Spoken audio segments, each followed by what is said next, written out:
Hello people! Thanks for joining me for another neck reset video. This one's a 1967 Gretsch Chet Atkins Nashville, and it's in dire need of a neck reset. Otherwise it's in fine shape. Stick around. Really unbelievable condition that this one is in.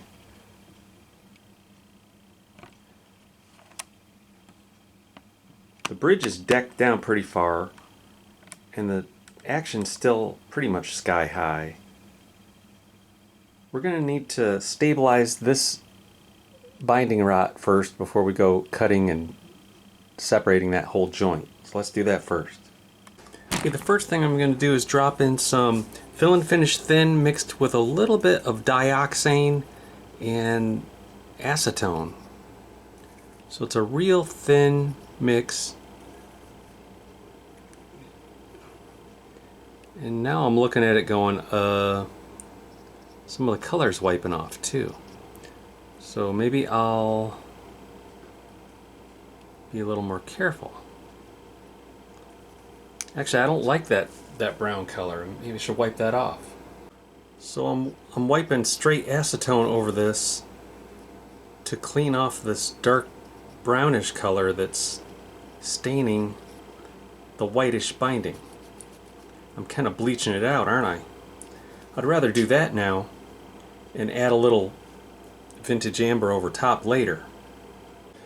Alright, so I think what happened is that lacquer kind of yellows with age, and then it starts to shrink and pool up in the cracks, and that's why it looked so discolored like that. But now I'm dropping this super glue, acetone, and dioxane mixture down into the cracks.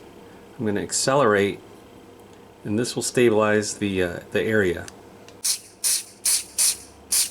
And this type of recipe you can get on the luthgroup.com. You can join the Patreon. $13, or I think $12 a month, and all this type of stuff is on there. If you're a professional, you'll definitely want to do that. I'm going to continue doing that, and then I'm going to drop in another color coat. Okay, next I'm going to drop in some fill and finish medium that has some pigment added to it. Again, the recipe for this, you can find it on the Luth Group. The Doug and Dan Show with Doug Proper and Dan Earlywine. Doug Proper has a great recipe for what he calls liquid binding. And it takes a number of chemicals mixed together to produce this slurry of tinted super glue that is good for exactly this. Going over top of old Gretches, stabilizing and filling in cracks. And it cures nearly immediately with this glue dry accelerator. And that way when I pull the neck off, it doesn't all crumble and fall off the guitar. Next I'll scrub all around the joint to clean the lacquer before softening the lacquer and kind of melting the lacquer with the lacquer retarder. I want to make sure the lacquer isn't dried out and crispy or brittle before I go flexing this joint. I've seen these especially on gilds. I've seen it happen, not so much on the Gretsch. The Gretsch lacquer is actually pretty good usually most of the time.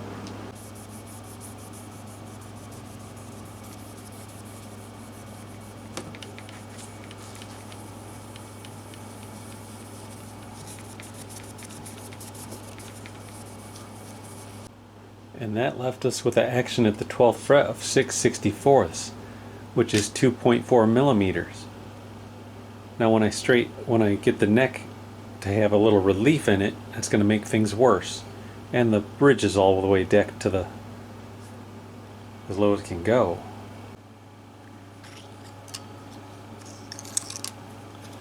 The truss rod wrench is a 5/16, same as a Gibson.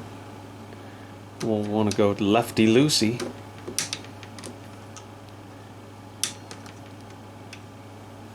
Look at that nice maple veneer headstock. It's pretty sweet. Okay, there's the neck relief we were looking for. No more rocky.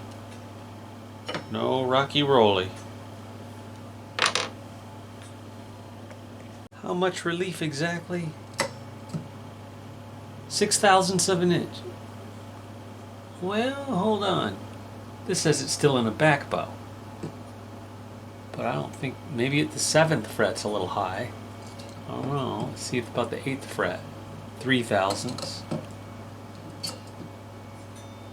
Dead flat. Maybe there's a little kick up here at the, or a little fall away I'm detecting up here. Okay, yes, I see. There's no relief on the treble side, but there's at least 3/1000ths relief on the bass side. So, probably loosen the truss just another skosh. Yes. Now I can get that 3/1000ths feeler gauge in there, right there. Both sides. Now, I'll set the bridge. Right, now that I've got the right relief in the neck, I'm measuring here 8/64ths. That's an 1/8 of an inch, 3 millimeters. That's even worse than before. And ideally, I want to bring up the saddle. So I'll raise the thumb wheels. I'll bring up the saddle to about 3/4 of an inch from the body of the top. And that's going to put us up at probably 9/64ths over here. 3.2 millimeters. So this is where I'm going to want the neck relief and the bridge height. And look at my action. Ridiculous.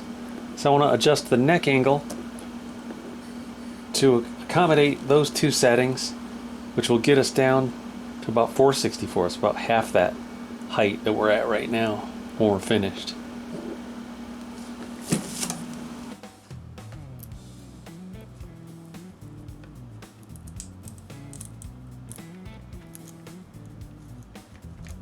Well, that baby's glued on there. Holy cow. Whoa. Okay.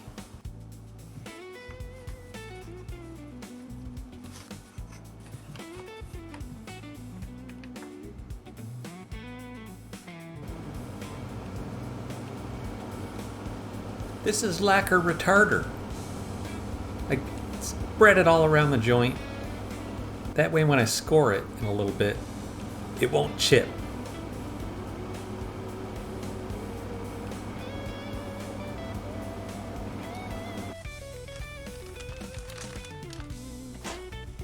I'll put all the hardware in the cabinet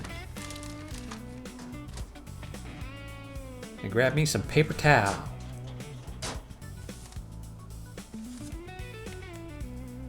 Now we'll score the lacquer line all around the edges.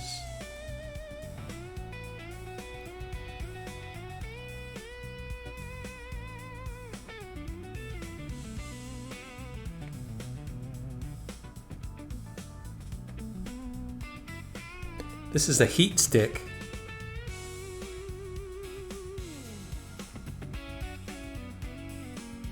Gonna get that plug nice and hot. Then I'll pry it out with a coat hanger.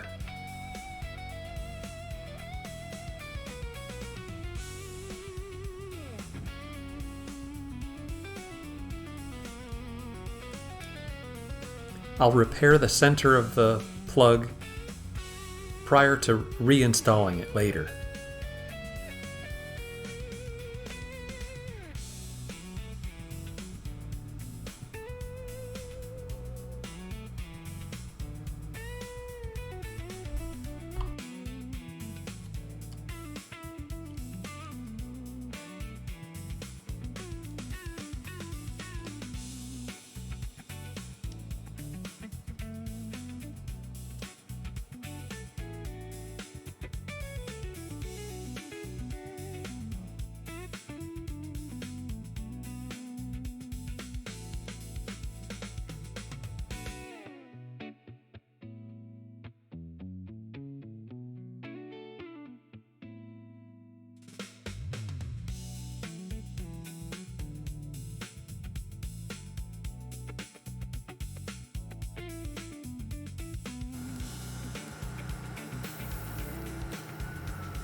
So after 2 failed attempts, I decided to start again the next day. I drilled a couple larger holes and I'm ready to use my little steamer if needed. I'm ready to steam it off because that's what I had to do the first time I tried to do one of these Nashvilles.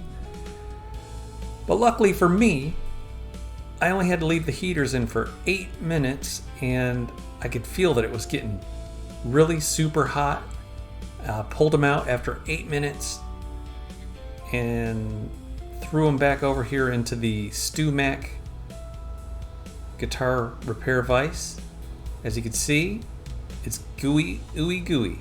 I grabbed the guitar by the horns, I pull back and down while wiggling, or kind of rotate as I pull back and down with all my weight.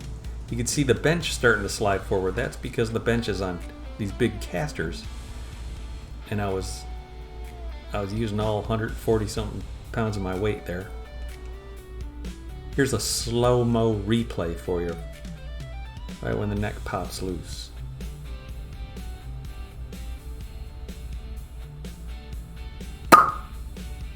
Pop goes the weasel. That was a very good pull. That's how it's done, my friends.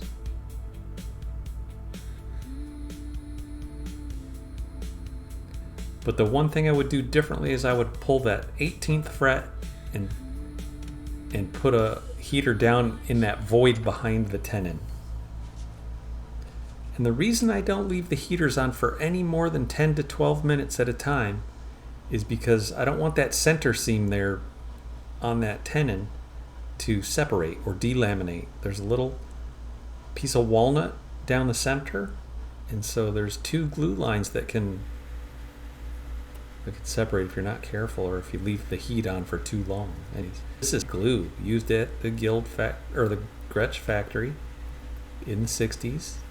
That's what they were using, although the first one I pulled was a 61 and it didn't have hide glue in it. It had a vinyl adhesive that was more like an industrial or contractor's grade. You know that liquid nail stuff that comes in a caulking gun? That's what it was. I don't know why. The management over there must have said, if you ever run into a problem, use this adhesive over here. It'll never come off. So we're cleaning up the tenon with a razor file. I just like the razor file's blunt end just in case I go a little too far and I hit the paint. It doesn't have a pointy edge like a rasp.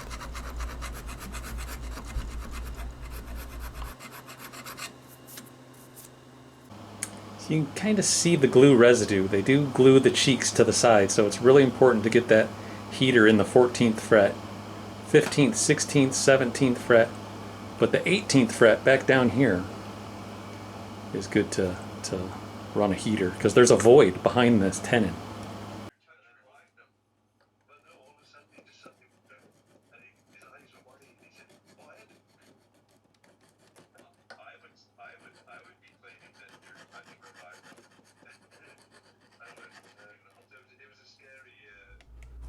Now I'm back down in the garage. I'm gonna fire up the air compressor. I do this often with maple necks, not so much with mahogany necks that are set necks. But this is a mini right angle random orbit or dual action pneumatic sander. And it takes off a good amount of material with very little effort. You can dial back the PSI to like 40, 50 pounds to get a little lighter scrub, but I don't know, it's just definitely on maple because maple's just so hard to carve with a chisel. I like this way for sure.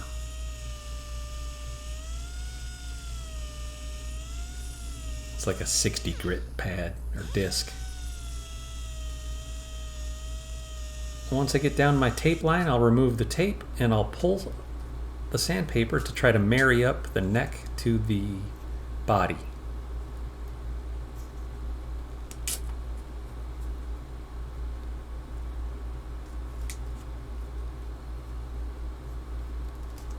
Now I'll undercut a little bit of material back over here on the cheeks. Make sure nothing holds us back from getting a nice seam.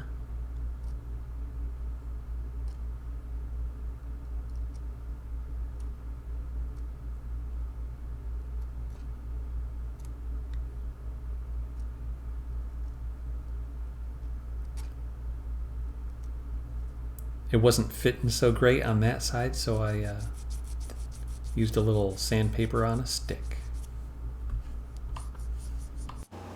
All right, I've reshaped the heel area, or the cheeks, they call it, and then the tenon.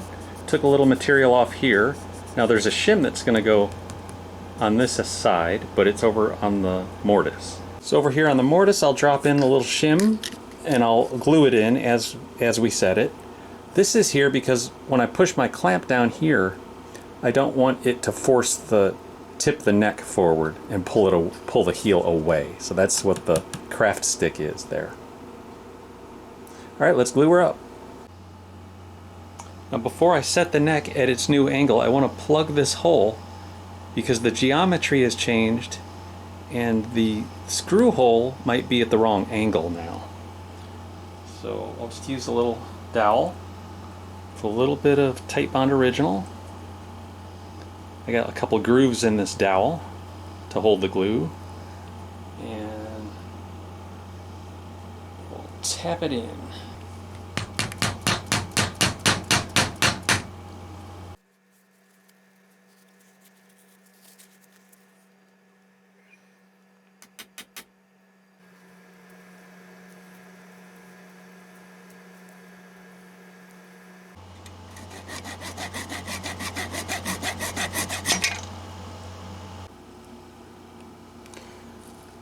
Okay, we're using fish glue today.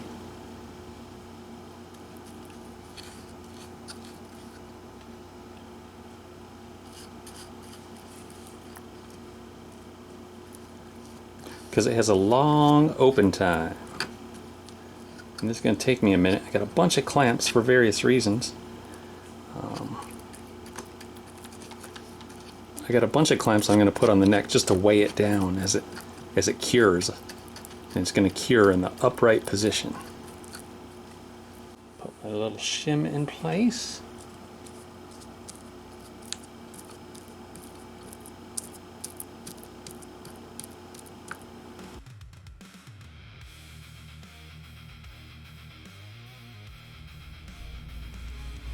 I thought the fish glue would be good for this because it's going to take me a while to get all these clamps and just double check everything, make sure that the geometry doesn't slide around or change on me.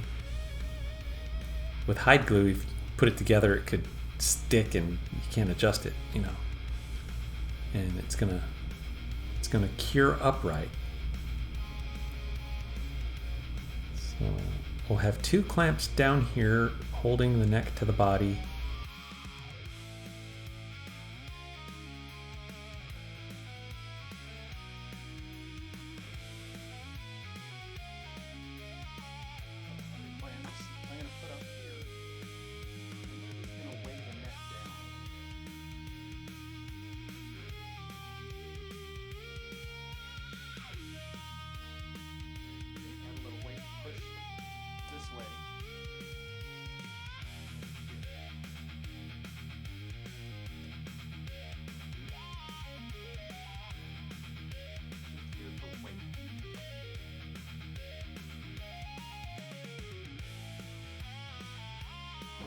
Okay, so here it is. I just set the guitar over here in the room adjacent to the shop where all these clamps are acting to help gravity push the neck down into the joint and hold it tight. We'll come back to it tomorrow.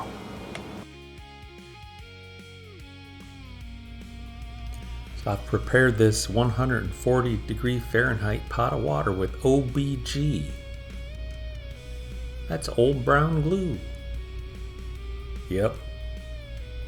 HGR likes OBG with glee.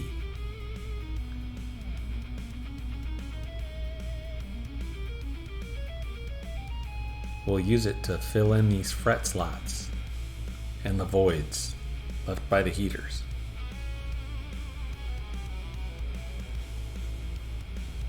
Cleans up with warm water. Just like so. I'm going to reinstall the old frets. They're rather low. They're under 25 thousandths of an inch.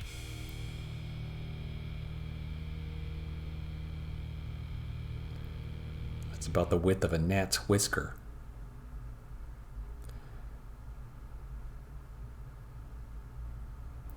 But that's what it be. Maybe a good guitar for jazz playing. Maybe a little rockabilly.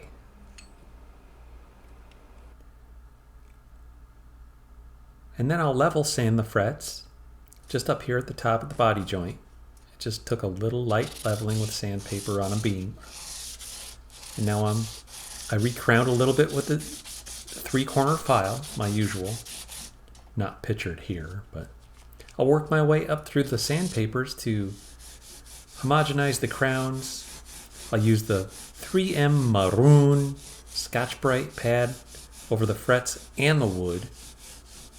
That will homogenize the old wood with the new freshly sanded wood. I had to do a little sanding and repair. Remember there was a hole that I drilled through the in between two of the frets for one of those heat sticks. I start with 220, work my way up to 2000. And all the grits between. This is a diamond snap file without the snap handle. It comes with a magnetic handle. After 2000 grit, I use a 4/0 steel wool with a little bit of Dynaglide on it.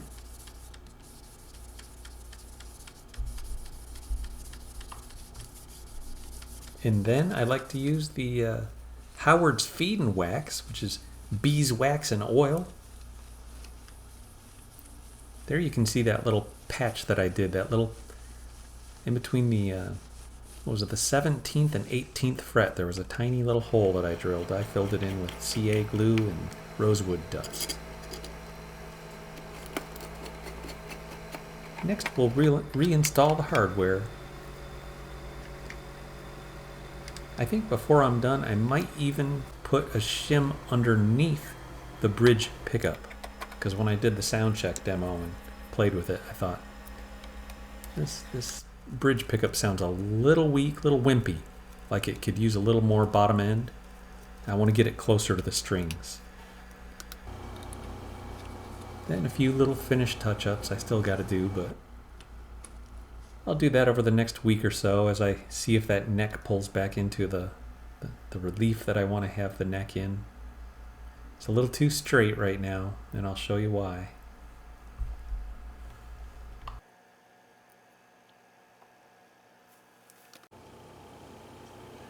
So for the strings on this guy, we're going to go with the heavy bottoms.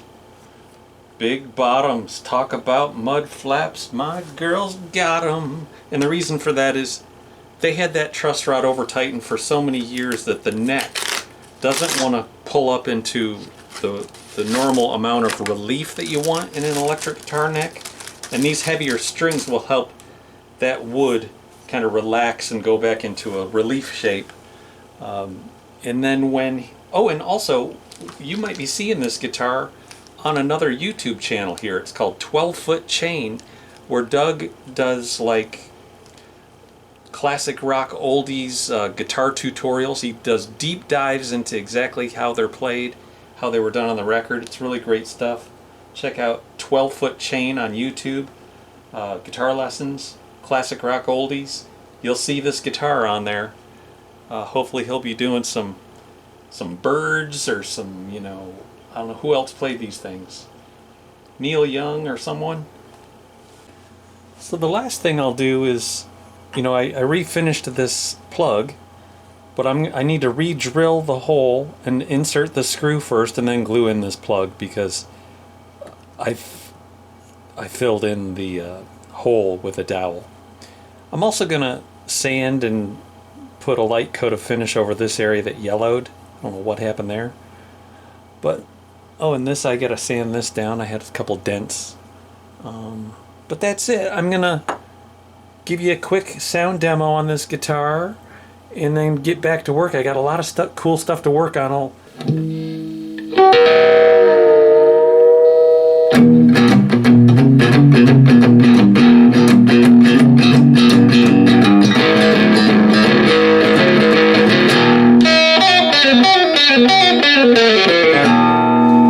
Thanks again for tuning in, guys. As always, I appreciate you. And thanks for getting me up over a 1.5 million views and 10,000 subscribers. Hope to see you next time. We'll catch you later.